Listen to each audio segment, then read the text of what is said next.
Hello and welcome to Global Fashion Workshop. Let me remind you that we post a new video 3 times a week.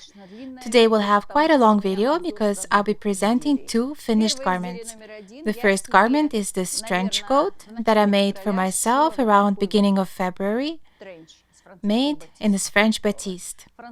It's a French cotton Batiste with this fine silver stripe. Please show the stripe on the fabric. I had a 3-meter cut laying around waiting to be sewn, and I couldn't come up with an idea of what to make with it. I was thinking of making a dress or a shirt with ruffles, but then I figured that I wouldn't wear it much. I'd wear a garment with ruffles once or twice, but knowing myself, I know that I wouldn't wear it more. I love simple things and classic things in general. I don't know how this idea came to me, what kind of cosmic energy descended upon me, but I decided to make a trench dress.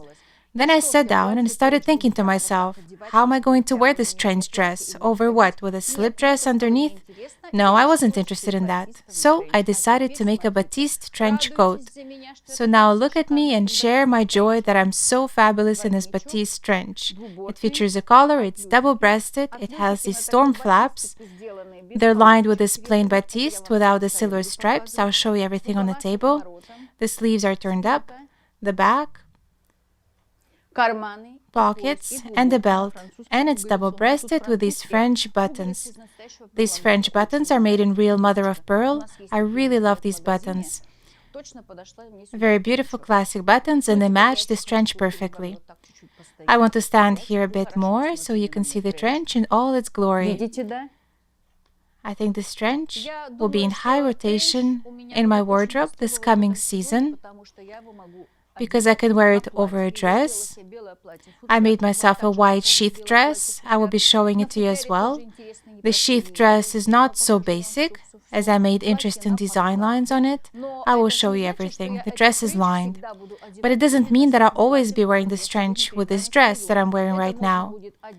I'll also be able to wear it with white jeans and some t-shirt, with some top, with some skirt, even with some sundress or something else. I think this white Batiste trench will really embellish my life in this season. And I'm so very happy that I made it.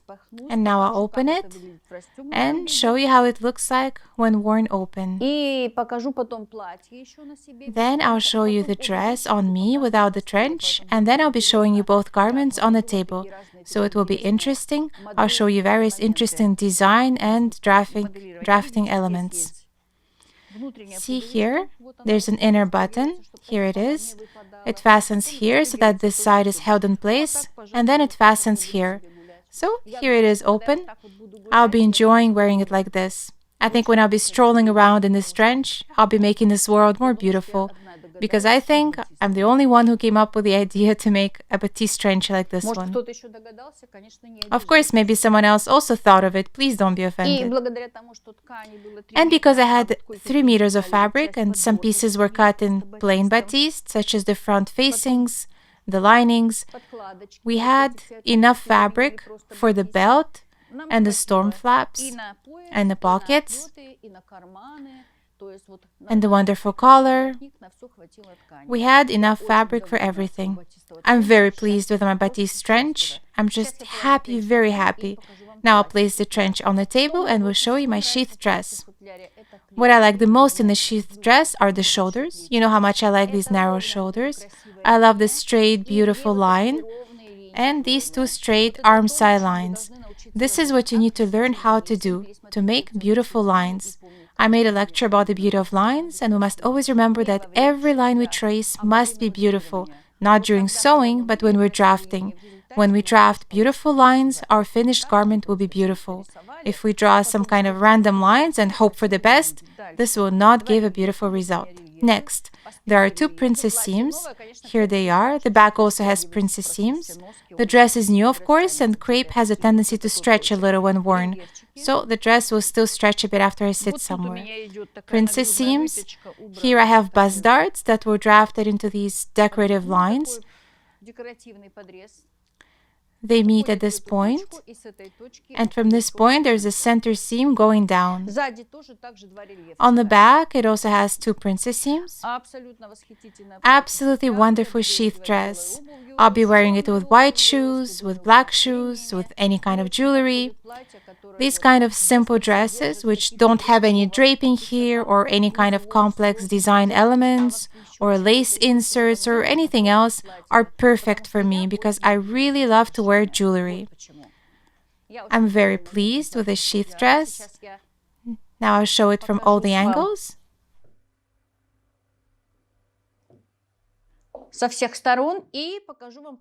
And then we'll show it on the table. I'll show you both the trench and the dress. So we have a double review today. I want to say that the dress is made in an amazing Spanish crepe. So let's first start with the trench, then we'll look at the dress. The trench. Even though it's in Batiste, there was quite a bit of work because the finishing is top quality and made really how an outerwear piece is made. See, here's the facing. The front facing is made with 2 layers of batiste, sewn and turned. So there are 2 layers of fine batiste here. Here they are.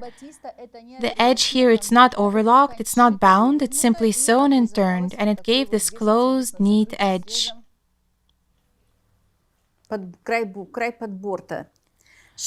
a double-breasted garment, the front facing width must be such that the second row of buttons falls on the facing. You can't end the facing somewhere here and then sew on the other buttons here. Now you see that the facing is done according to all the rules. But the most interesting that you learned today is that you can make the facing out of 2 layers of batiste, sew them together, turn, and you get this neat closed edge here. You see how beautiful. Front-facing collar, a classic trench collar with a stand. We have a very old video on the channel which shows how to draft a collar like this one. All our students know how to draft such a collar. You might have noticed that our garment has shoulder pads. We took this small shoulder pad and covered it with batiste as well. And it goes under the front-facing corner, you see here. I'm very happy with these shoulder pads. It's been a while since I had something with shoulder pads, and when I'm wearing this trench, I feel like I'm wearing a really nice garment. It's great. All the other seams are finished with the overlocker. Now I want to show the belt loops. I really don't like belt loops in the side seam. When there's a belt loop in the side seam and you wear the garment and tie the belt, and then you get these 2 ears on your sides. So we've long ago said no to belt loops in the side seam, and instead we'll make 2 belt loops, one on the back before the side seam and one on the front after the side seam. And look how well they hold the belt.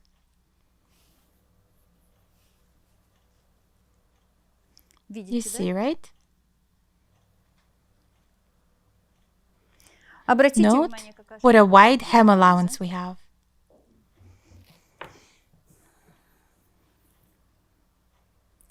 Of course, if we had enough fabric, we would have simply folded and stitched, but since we didn't have enough fabric, we made it in this plain batiste without the silver stripe. Also remember that when you're sewing with fine batiste or cotton or something of this nature, don't press your seam allowances open. Always press them to one side. So I told you everything about the bottom. See how nicely these corners are done? And I have just the storm flaps to talk about. The storm flaps are also doubled from the main fabric and the plain batiste. So it's as if they're lined. Nothing is interfaced, everything is very fine, delicate, and elegant. See what a narrow seam is inside. It's about 3 to 4 millimeters. Here, the seam inside, I don't even feel as if there is a seam there. Everything is so delicate. I really love delicate and exquisite sewing. And I always preach this elegance, which is rarely talked about nowadays. After all, sometimes we really want something more refined in our lives.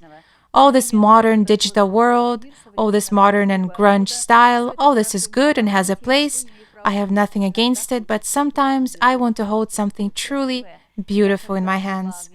When I was in Venice and saw all these napkins in their most expensive shops, the ones that are embroidered with a silk thread, I touched and held everything in my hands, and oh my soul was rejoicing. And I thought to myself that even though we don't do such fine work here, but at least we can do some beautiful things with our hands as well. Look how beautiful. I showed you this trench from French Batiste. I'm grateful to myself that somehow the universe gave me this idea and I realized it, because I didn't know what to make with this Batiste. It's been lying on my shelf for a long time and I kept thinking, what should I make with it? But something worthy. I think I couldn't have come up with a better idea than this trench. Now you can see the sheath dress now, and I want to ask you, if you're interested in this design and you'd like us to draft it on this channel, please write to us. We will react to your comments. Look here how beautiful this seam is. Here's the princess seam, and the decorative seam starts here. The lining repeats absolutely all the design elements. That's the beauty of these dresses, because when the dress is cut in one way and the lining is different, the result is not as luxurious. We have this silk crepe de chine, and the lines are all exactly the same as on the shell. That's the first point. Second, look how neat these seams are here. Look at these tiny rows towards the lining. When we made the course about the sleeveless sheath dress, people first wrote, "Oh, sleeveless, there's nothing to it." But then the people who bought and followed the course wrote to us that, yeah, it's not so simple to sew a lined sleeveless dress. There are a lot of nuances, so please learn, my darlings. Look what a nice, great sheath dress. We have this crepe. Of course, it's an amazing quality. It's flexible, it has a nice weight, it holds shape well, and it also doesn't show everything that's underneath. So if you want to hide something, this crepe is just perfect for that. So today we reviewed the trench, we reviewed the sheath dress from outside, from inside. The video came out quite long, but we're not shooting these videos because we have nothing better to do. We're shooting because we hope that you can extract some useful information from them. On this note, I'm saying goodbye. Click like, share our videos on social media, subscribe to our channel, stay with us. All the best for myself, Irina Paukšte, and our entire team.